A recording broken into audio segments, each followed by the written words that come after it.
everybody, welcome to Jackie's Literary Corner. I am Jackie, and I just realized I have not done a character video in a while. So I was thinking, I'm trying to think of a character, and I just finished reading Lord of the Rings physically for the first time, and reading the physical book for the first time. That sentence was not right grammatically. And I thought, why don't I just do one of those characters? I mean, because that book has a lot of characters. There might be my thoughts on the character might be influenced also by the movies, which I start my rewatch of, and I do realize some mistakes, wrong assumptions I made compare when I would go into comparisons between the movie on that one and so I hopefully I haven't looked and seen if I have any comments on it.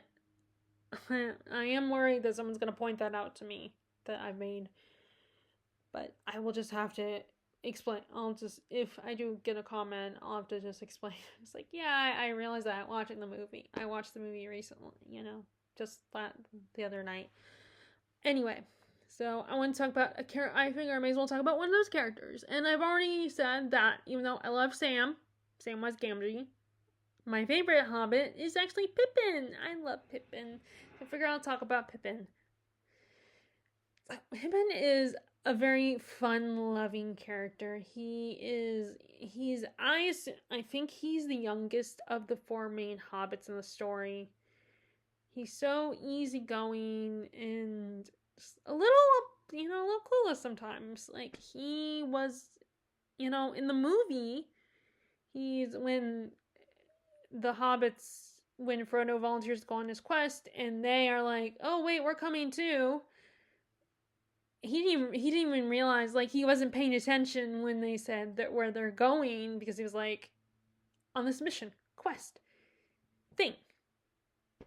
And he's like, anyway, so where are we going? Like, he was entirely paying attention.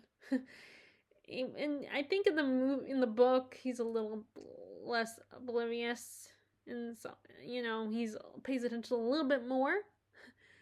But I think for comic relief, I'm sure Peter Jackson, Filippo Boyens, and Fran Walsh probably leaned heavily into his lighthearted personality, his sometimes not always paying attention, and his recklessness. That's another personality trying to Pippin, that he tends to make mischief, make trouble without, but on accident, not on purpose, on accident a lot of times. Like, there's the scene when they're in Moria, in the mines of Moria, and they've already realized it's a tomb and everything, and there might be orcs and trolls there and everything, so they're trying to be very quiet when they're there, and they're also a very solemn group, for Gimli's sake.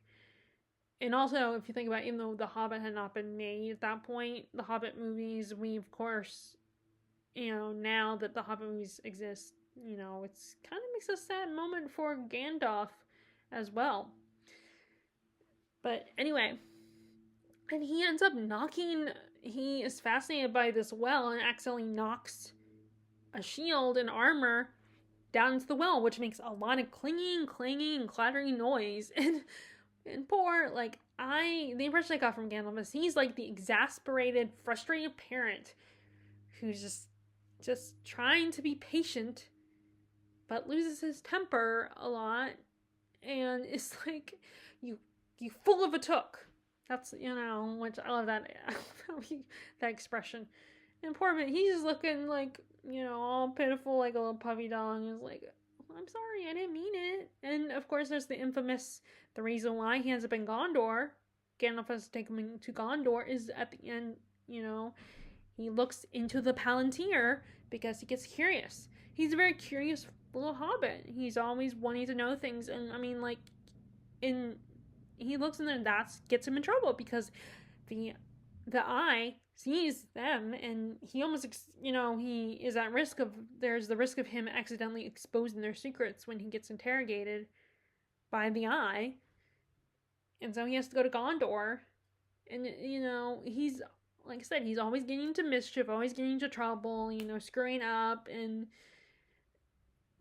like, we get a little bit more of, like, him being, like, in the movie where he's like, I'm sorry, I won't do it again, I promise. And then Mary's like, dude, you don't get it.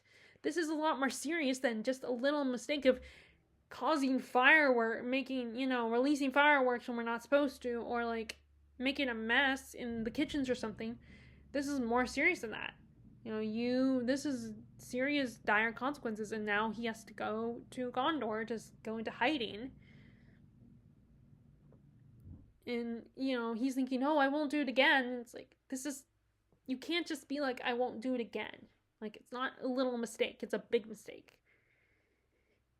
And, so I think that is really what sets him to change his ways a little bit, that moment, because the realization that this is bigger than them, and this is far more dangerous, and the dire consequences of what I've done. And he has been in the position where, in Return of the King, when he goes to Gondor, where he is on his own, as I said on my update video, my review video of Lord of the Rings, he is on his own. He doesn't have Merry to back him up or to protect him. Gandalf is with him, but he's busy making plans and trying to persuade Denethor. And I know you think all is lost, but we need to get things going. We can't just sit there and wait for the enemy. So, and now he's in a position of, he works for the steward and has authority figures to answer to. So I think this forces him to grow up a little bit and really grow as a hobbit and as a person, and grow subtle, not. And so, in this, sorry, I'm like struggling with my words here. What I want to say. Well, anyway, he's forced to grow up a lot, and you see it a little. I feel like you do see it a little bit in where, when in Two Towers, when, like, they're with the Ents and stuff like that. I mean, in the movie we do, there's a lot more going on, because the Ents aren't necessarily gung-ho right away to, fighting like they are in the book. Because in the movie, they're like, oh, this is not our war, and all we care about is our environment, our trees, our land, because Saruman has been cutting down all our trees and finding Entwives and all that. But they do in the book they do agree after having their meeting. They do agree, but in the movies, what they did with the Ents is that they're just like, this is not our war. And Merry is taking charge, and he's like, but you are part of this war. This is your responsibility too, as much as everyone else, all the humans and the elves and the dwarves, and it's Pippin who actually comes up with the idea of this clever little plan of, we'll sneak past, we will go this way, sneak past, which is putting them in the limelight, in the not limelight, but in view of the enemy. It's dangerous, and they shouldn't be going a certain way. But Pippin's like, no, we should go this way, because they won't expect us to go this way. They won't be paying attention. They will think, oh, they won't do that. And I think that was also forcing, and I like to believe that that was also his way of making sure that the Ents see what Saruman has done. Because actually, in the movie, they don't talk about what Saruman has done until later, because they don't know about this in the movie. In the book, they do know about it. That's why they're gung-ho and eager right away, even though it does take them a while to discuss it and everything, and to vote on it and all that. But in the movie, they don't know, and like I said, they're like, oh, this is not our war. We don't care about this. We just care about our home and all the trees and such. But then they see what Saruman has done to all the other trees, and that's what motivates them. That's what gets the Ents going. So it's Pippin who shows him, who guides them in that direction so that they could see. But he also is doing it because he thinks, oh wait, they won't expect us to go that way, so that they might not be paying attention. So that might actually be a little bit of a trick on our part. So he shows he is smart, he's clever. But that's in the movie, that's not in the book. So, like I said, I'm talking about both the movies and the book. Another thing about, but in that case, Mary is still with him, so Mary still kind of helps him out. Because, like I said, he's the baby. He is the one, and Pippin kind of has to look out for him. He's like the older brother that's the kind of babysit him. But then in Return of the, by book 3, he is forced to be by himself, to take care of himself. And I really love how he comes into his own in book 3. It's, it's awesome and enough that he kind of, takes charge a little bit. Like, he is the one that saves Faramir and is the one who, can, like, he knows that Gandalf is in charge, is better at being in charge than Denethor is. We see his disgust with Denethor. He does respect Denethor to an extent, and is like, I want to honor you and your son, because he does the kind thing, and even though Gandalf's like, don't say anything to Denethor, let me do the talking, he still actually takes initiative to respectfully tell Denethor, it's like, Boromir bravely fought and protected us, and the only reason why I don't know exact 100% what happened to him is because I was knocked unconscious. And we were taken by the orcs, but he fought bravely, he saved our lives, he's the reason we are still alive. And I want to honor his memory by, serving you. And I thought it was really kind of him to do that, even though Denethor is an ass and doesn't deserve the Pippin's service. I think that was really a honorable thing for Pippin to do. For a young, naive hobbit who hasn't been out in the real world, he's brave enough to stand up and say, I'm sorry about your son. He saved my life, and I will always appreciate him for that, and I want to honor his memory by serving you. And he inadvertently gets himself on the inside, which they kind of draw more attention to that in the book. While in the movie, like I said, the tone that Ian McKellen gave when he's telling Pippin, now you serve the Steward of Gondor, is more that tone. He has more of a tone as like, what is wrong with you? Why did you do that? But then, oh well, I guess we have to deal with it.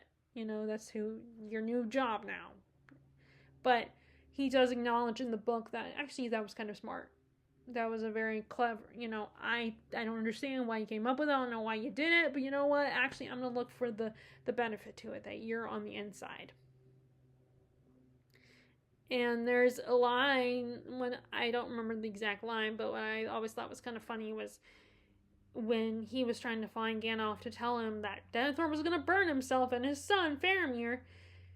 He goes to find him, and not all the guards and people think that Gandalf should be running things because they still support their leader, Denethor, their lord. And they're like, well, who's in charge? And who's the leader? And he says, well, I guess Gandalf technically is, because he's the only one doing anything. And he just walks away and ignores them. He's just like, so I loved that moment in Return of the King. But there's, I think, they all have so many great moments, so many moments that you just cheer. All the characters do from this, but like I said, Pippin's my favorite. And he not only becomes the steward's assistant to the steward, he goes on, he is very much, he, well, he braves the battlefield at one point, like, to find Mary. He knows that could still potentially be dangerous. He doesn't actually fight. It's Mary who fights in the battle, which shows Mary how brave and honorable Mary is, because he actually goes out there and fights. Even though he's a little guy, he's very small, and he's never fought out there. So he's another Hobbit that I think is very impressive. I mean, all the Hobbits are, which is the point. It shows that these guys are little, but they're fierce. They're brave, and they care about preserving their homeland, and they will do the brave thing. But I'm trying to think of it. I definitely think Pippin takes a more active role in the movie. He does. There's a lot more he's doing in the movie. I mean, the same thing with Mary. But especially Pippin, he's more active in the movie. He actually sings a song in the movie, and it's kind of funny because in the book he's like, "Oh, I hope he doesn't make me sing." And Denethor gets interrupted, or focuses back to Gandalf, and he actually does. But in the movie, Gandalf's not there, because this part when he asks him, "Do you sing, Hobbit?" and Master Took, and this is around the time that Faramir is going to war. Is going to, I think, is it Osgiliath?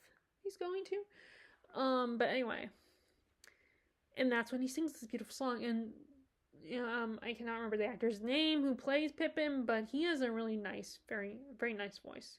And which I think is why they had him sing a song. They record a song for the Hobbit movies, because he's got a great voice, a really great voice, very, very soothing voice, very easy to listen to.